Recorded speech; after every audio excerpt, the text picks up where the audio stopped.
Allez, bonjour à toutes, bonjour à tous, chers auditeurs de Radio Fréquence Méditerranée. C'est en direct de la maison d'accueil spécialisée de la Brigue que je me trouve aujourd'hui, accompagné de Carole Massa, assistante sociale au sein de Et bonjour l'APEH. Jean-Luc. Carole Massa et Thierry Quentin, chef de service de la maison spécialisée. Bonjour, enchanté. Voilà, aujourd'hui on a plein de questions à se poser, on a plein de questions à découvrir et surtout on va découvrir cette maison spécialisée ici de la Brigue. Et on aura avec nous tout à l'heure au micro, on aura Adrien Petit qui est élève en accompagnement éducatif et social et Virginie Debaert, aide médico-psychologique au sein de cette maison spécialisée. Tout à fait. On va démarrer cette interview ici, ce direct à la Brigue, par un petit retour sur l'interview que on va se tutoyer, que je Oui. t'avais fait effectivement Oui. dans nos studios à Menton. Tu nous avais présenté cette maison spécialisée, je crois, et puis je vais te laisser faire ce petit retour Je sur te cette. remercie de nouveau effectivement de m'avoir accordé la parole il y a quelques semaines pour présenter donc la résidence autonomie, qui était également un projet donc de notre pôle au Prieuré et de notre association la PREH qu'on représente aujourd'hui. Et merci de nouveau de revenir pour donc notre autre structure de notre pôle, qui est la maison d'accueil spécialisée donc de la Brigue. Donc cette maison spécialisée, aujourd'hui on est là pour parler de plein de choses. Bien sûr, on va avoir en interview, je le disais tout à l'heure, Adrien Petit et Virginie Debaert. Mais tout d'abord, vous l'avez reprise il n'y a pas longtemps, je crois, Oui, cette maison. alors la PREH a repris la masse donc, des Fontaines, la maison d'accueil spécialisée, en date du 15 février de cette année. Alors C'est avant le terme tout de la récent. PREH, parce que ça j'aime bien, souvent quand on fait des interviews, vous me mettez des termes partout. Vous Ah me l'avez oui, mis nous on plein les adore fiches. parler par sigle au Mais en niveau fin de compte, les gens au ne savent secteur pas social. des fois ce que ça veut dire. Alors déjà, on va redéfinir ce qu'est la PREH. Alors la PREH, c'est l'association pour l'épanouissement et la réadaptation des personnes en situation de handicap. Alors il y a déjà un établissement que tout le monde connaît, qui est à Saint-Dalmas-de-Tende, Les Alpes Prieuré, tout à fait. Alors le prieuré, lui, sa mission, c'est exactement L'insertion des travailleurs en situation de handicap vers le milieu ordinaire de travail, et quand c'est pas possible, de proposer un milieu adapté pour qu'ils puissent évoluer professionnellement en fonction de leurs besoins. Ça, c'est la mission de l'établissement de Saint-Dalmas-de-Tende. Tout Et à ici, fait. bien sûr, la maison d'accueil spécialisée, là, c'est là où, par contre, l'handicap On est est sur plus autre lourd, c'est chose, ça, hein effectivement. Les maisons d'accueil spécialisées ont pour vocation d'accueillir et d'accompagner au quotidien du public en situation de polyhandicap ou de dépendance assez marquée. On n'est pas du tout dans le même tableau clinique, ça nécessite de la proximité au niveau de nos professionnels et un accompagnement dans la vie de tous les jours, qu'il soit éducatif, médical ou paramédical. Alors avec nous, je le disais tout à l'heure, on a Thierry Quentin, je le prononce correctement là cette fois-ci, hein, chef de service ici dans cette maison d'accueil spécialisée. Et on vient de définir un petit peu ce qu'était la PREH et j'aurais voulu qu'il nous donne un petit peu les valeurs portées par cette APREH. Alors moi, je ne sais pas comment vous le dites, après APREH. La PREH ou l'après, Voilà, on peut dire voilà. les deux. Pardon. C'est avant tout des valeurs humaines, des valeurs de proximité, d'accompagnement, de qualité de vie au travail, d'aide au quotidien, vraiment, de valoriser les compétences par la formation professionnelle, par la collaboration intra-associative aussi, parce qu'il faut savoir c'est une association de pas loin de 20 établissements et services. Alors sur la France ou aussi Alors, sur le c'est secteur une association avant tout départementale. départemental? Donc, on a vraiment à cœur, à l'échelle associative, de travailler vraiment dans un environnement de territoire, en proximité, et de défendre tout ce qui a trait à apporter l'innovation, l'écologie, vraiment l'adaptation à l'environnement. D'accord. Par le biais, bien sûr, je cherche des résidents que vous avez Ouais. de la structure et des gens que vous recevez, bien sûr, au sein de C'est bien vos ça. établissements. Hein. C'est bien ça. Un établissement, d'ailleurs, on va faire un petit clin d'œil, un petit coucou à celui de Castillon aussi, on en profite, hein, le terroir. Les ateliers mieux, tout à fait. Et puis, bien sûr, l'épicerie qui s'appelle, j'ai oublié le nom. Le terroir et l'harmonie. Et l'harmonie, Les voilà, deux établissements. effectivement. Donc de Castillon. Et là, sur ces établissements-là, effectivement, vous avez comment on dit, des résidents? Comment ça s'appelle? Alors, ma chère, des travailleurs. Voilà, Voilà, des je cherchais travailleurs. des travailleurs. On qui parle sont- de résidents sur la maison d'accueil spécialisée et des Voilà. travailleurs au niveau de l'ESAT. Donc, qui sont placés sur Castillon pour les mettre en valeur, comme vous disiez, Thierry. c'est tout à fait Alors, le micro, c'est mieux parce que sinon, on va C'est pas tout, l'entendre. c'est tout à fait ça. La mise en valeur par le travail. Alors, avec, on va dire, des handicaps à différents niveaux, bien sûr. Hein. Voilà, donc Sur c'est ces vrai que les gens-là. ZAD, c'est un handicap plus, alors parfois social, On peut dire, avec des on peut troubles. dire handicap. Hein, On peut parler j'ai pas dit un d'handicap. mot qu'il fallait pas. Hein. Voilà, c'est du direct, alors je vais faire attention. Et donc, ces personnes qui ont, par leur expérience, acquis certaines compétences qui méritaient d'être valorisées, et en tout cas par le travail, et leur laisser cette autonomie de gestion d'un restaurant, pour pouvoir démontrer que les AT, en dehors d'être un établissement avec des murs et une institution, c'est aussi des services éclatés, donc hors les murs, qui permettent à des travailleurs de pleinement s'épanouir par le travail, comme n'importe quel restaurant le ferait. Alors moi, je vais dire, j'ai pu bénéficier du restaurant il y a quelques minutes et on y mange très très bien. Donc je vous invite, si vous êtes en passage à Saint-Dalmas-de-Tende, vous arrêtez au Prieuré, bien sûr, puisque vous pouvez y manger, vous pouvez y dormir et on y mange très bien. Voilà, petit clin d'œil à ceux qui ont fait la cuisine tout à l'heure. Merci pour eux. Effectivement. Avec nous, on va. Oui, mais voilà, parce que tu du peux, coup, avec Carole. la reprise de la masse, voilà, je voulais simplement mettre l'accent quelques secondes, si tu me le permets. Mais je suis là pour ça. Merci. Sur les nouvelles directives institutionnelles que nous sommes en train de prendre, parce que c'est vraiment ce qui va nous différencier du fonctionnement qu'il y avait avant et ce que nous pensons être avant-gardiste pour le futur. Donc, il y a 2 grandes directions que nous prenons. La première, c'est que nous accueillons un public plus large. Donc, on fait une hétérogénéité au niveau des publics accueillis. Jusqu'à présent, nous étions spécialisés, en tout cas, la maison d'accueil spécialisée des Fontaines était spécialisée dans le polyhandicap. Dorénavant, on s'ouvre à d'autres profils cliniques, comme des personnes qui ont des troubles du spectre autistique, des troubles envahissants du développement, des troubles cognitifs, des troubles neurologiques.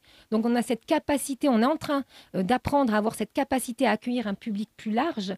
Il y a encore de la place, ça veut dire. Tout à fait. D'accord. Donc là, on a eu une commission d'admission récemment où on a admis 4 personnes et on a encore une dizaine de places sur justement le nouveau projet d'établissement. Je te remercie de me donner l'occasion d'en parler. C'est l'extension donc de la masse que l'on fait au niveau de l'ESAT du Prieuré, au dernier étage de l'ESAT, pour justement, on a 10 places à pourvoir pour un public qui serait un peu moins dépendant qu'un public, on va dire, masse. Alors, masse, on rappelle, maison d'accueil spécialisée, mais qui demande quand même un accompagnement journalier, éducatif, paramédical et médical, mais qui ont des capacités éducatives à travailler un petit peu différentes. Et cet accompagnement sera tourné beaucoup plus vers l'extérieur et permettra notamment un suivi de parcours pour nos travailleurs retraités qui sortent de l'ESAT, parce que c'est un petit peu plus ce profil-là, donc une continuité de projet, ce qui est c'est-à-dire effectivement, quand un travailleur de l'ESAT arrive à la retraite, il n'est pas abandonné. Voilà, donc en plus de la résidence autonomie, on offre également cette possibilité-là. Souvent, ce type de travailleurs, quand ils arrivent à la retraite, effectivement, souvent, ils n'ont plus de famille autour d'eux. Voilà. Donc, on va dire que le Prieuré, c'est une grande famille aussi. C'est familial, tout à fait. Le micro, c'est du que ce soit n'importe quel établissement, on privilégie vraiment et on a l'accent sur cette qualité de vie, la qualité du lien, la qualité de la relation. C'est une des valeurs premières des fondements de la PRH, c'est l'humanisme. C'est avant tout ça. Et prendre le temps, cette capacité d'écoute, de bienveillance et de laisser à la personne toute sa place. Et y compris en masse. Donc, c'est de développer aussi tous les outils qui permettent d'affiner la communication par le regard, par le langage non verbal, de pouvoir travailler sur les compétences des professionnels et surtout, ce que la PRH avait à cœur dans cette reprise de la maison d'accueil spécialisée des Fontaines, c'était avant tout de préserver l'emploi en local, vraiment de défendre l'emploi de territoire et dans un environnement où il y a quand même toute une infrastructure autour avec des maisons de santé de pluriprofessionnelles, d'autres formes de collaborateurs qui existent dans l'environnement, qui permettent vraiment tout ce maillage et tout cet étayage pour faire un travail de qualité auprès des personnes. D'accord. Alors, s'il y a des parents, donc les parents qui vont nous écouter, les parents d'enfants, enfants ou familles dans cette situation de handicap, comment on peut vous contacter? Comment ça se passe en fin de compte pour pouvoir... Je reprends le micro. On reprend le micro, ma chère Carole. Comment on peut rejoindre nous centralisons cet accueil? Les demandes. C'est-à-dire qu'il n'est pas nécessaire d'être accueilli déjà en institution, que ce soit en IME, en CESAD, dans un foyer d'accueil médicalisé ou dans le secteur hospitalier pour nous faire la demande. Les personnes peuvent le faire spontanément. On a un dossier d'admission que j'envoie par mail, par voie postale, à compléter, à me retourner.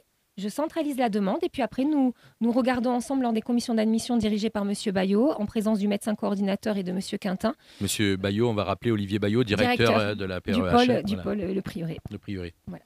Et donc, nous passons en revue toutes les commissions d'admission. Nous n'oublions personne. et nous faisons en sorte de voir en fonction des places disponibles, également de notre personnel, de ce qu'on peut pallier en termes de besoins. Et si une situation est adaptée et qu'on sait qu'on va pouvoir y répondre favorablement, on donne suite. D'accord. Voilà. Donc le dossier, pour retirer un dossier, c'est c.massa, C comme Carole, .massa, ma2sa, @apreh.org. On rappelle que tu es assistant social au sein de la PREH, Merci effectivement. On a des invités avec Merci. nous, on va leur donner le micro, vous allez leur laisser la place, on est en direct. Je vous rappelle qu'on est en direct, effectivement, donc, de cette maison spécialisée de la Brigue, le Mas des Fontaines. Et on récupère avec nous, on vous le disait tout à l'heure en début, Adrien Petit, qui est un élève en accompagnement éducatif et social. Hop, hop, hop. Il y a du vent, il y a beaucoup de vent et il y a des mouches. Voilà, vous ne les voyez pas à la caméra, mais c'est la nature. On est en pleine nature. D'ailleurs, un cadre magnifique. Hein. Vous avez beaucoup de chance. Alors, est-ce qu'on va commencer?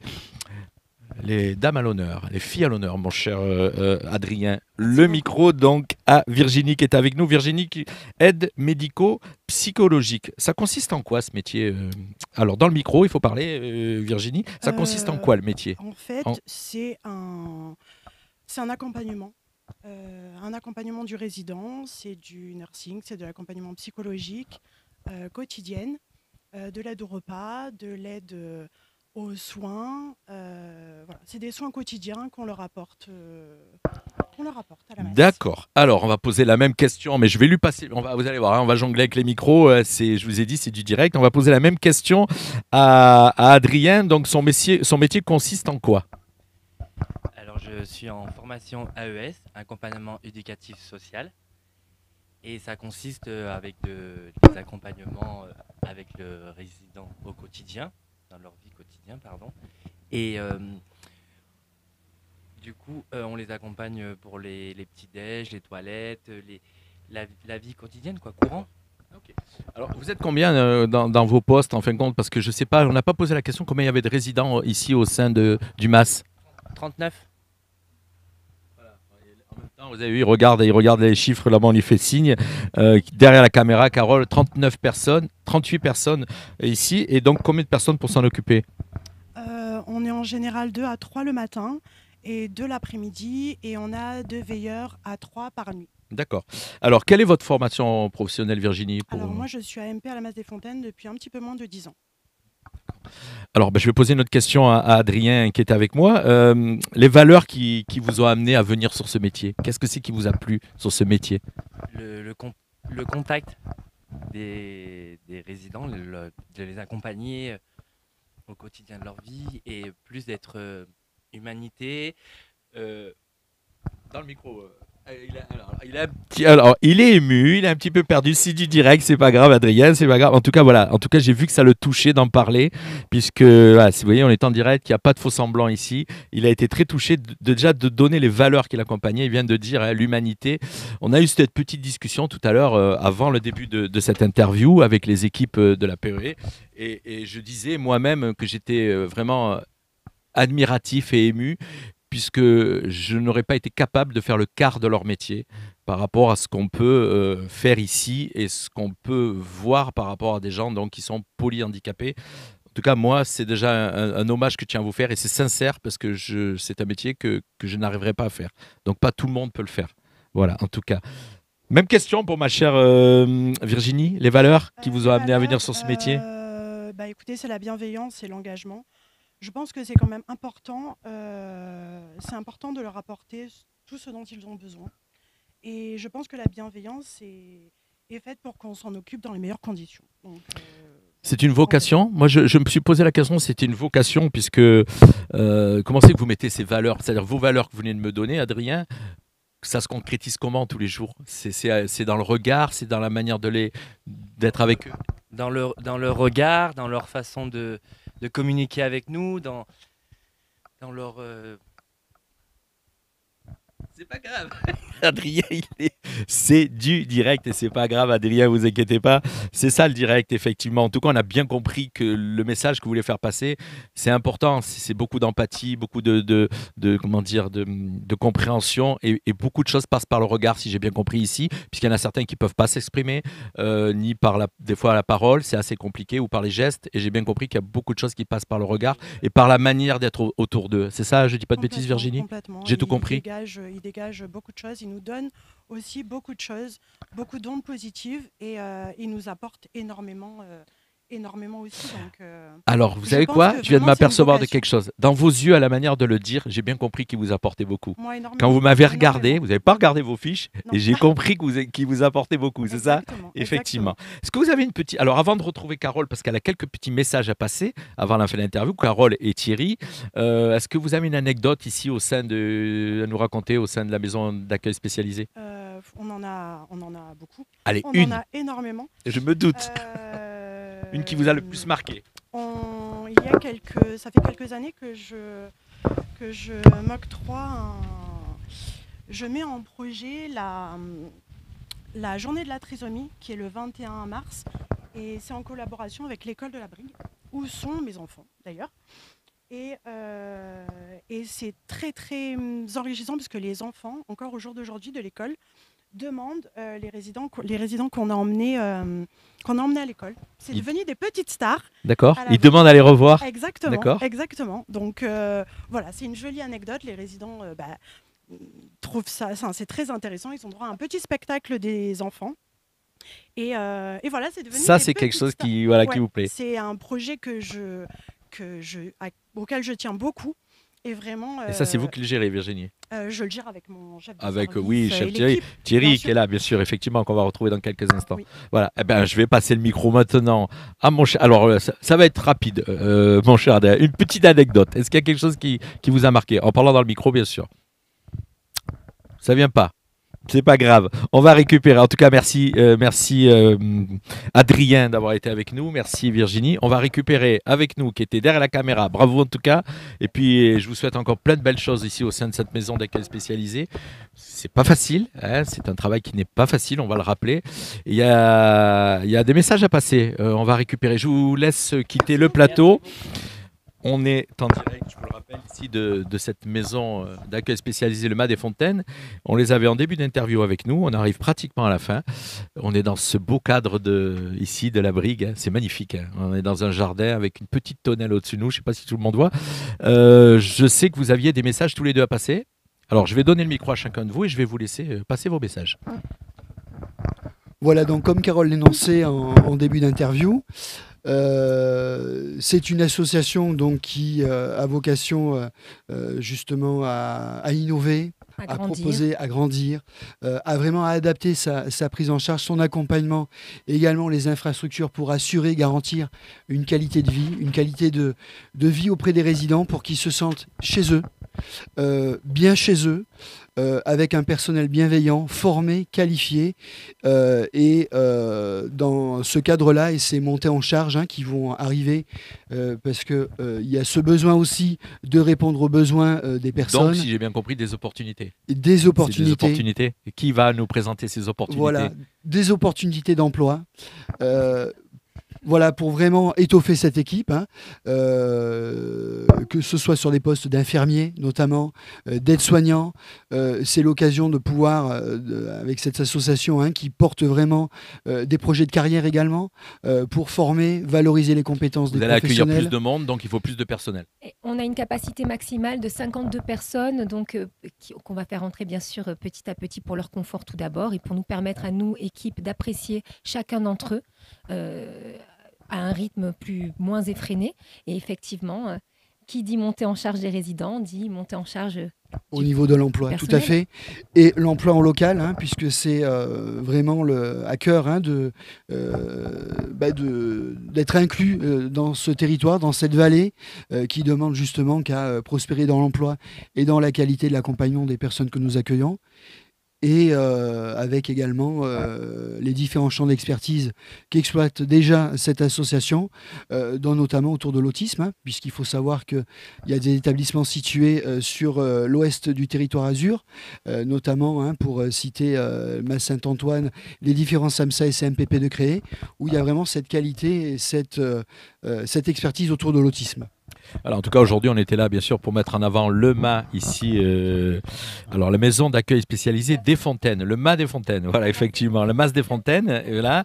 Et puis, bien sûr, on rappelle, qui va monter en capacité, c'est le prieuré qui va des postes à pourvoir, puisqu'il va monter en capacité, il va accueillir lui aussi des résidents dans ce que tu nous disais au début. C'est sur l'équipe de la maison d'accueil spécialisée que les postes sont à pourvoir, effectivement, comme le précisait mon chef de service.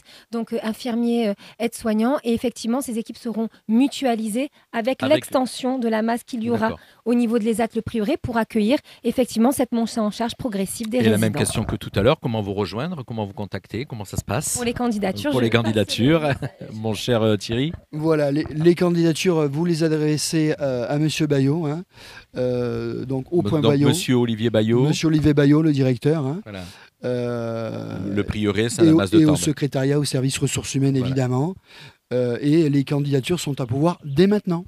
Voilà, vous avez bien compris, vous êtes une infirmière, vous êtes en train de chercher l'emploi, vous adressez vos candidatures au prieuré Saint-Dalmas de Tarbes, monsieur Olivier Bayot. Voilà, je tiens à préciser que c'est un emploi qui est aux 35 heures, sur la convention 66, convention collective, en CDI, avec donc les congés annuels, les congés spécifiques liés au secteur, avec tous les avantages inhérents à ce poste. Et on est arrivé au bout. Voilà, tout s'est bien passé. Je suis content d'être là. Et puis on va dire merci au caméraman qui est venu m'aider. Pierre, voilà, on va remercier Pierre qui est derrière la caméra et qui coupe l'interview. Merci à tous et puis à bientôt. Merci Jean-Luc.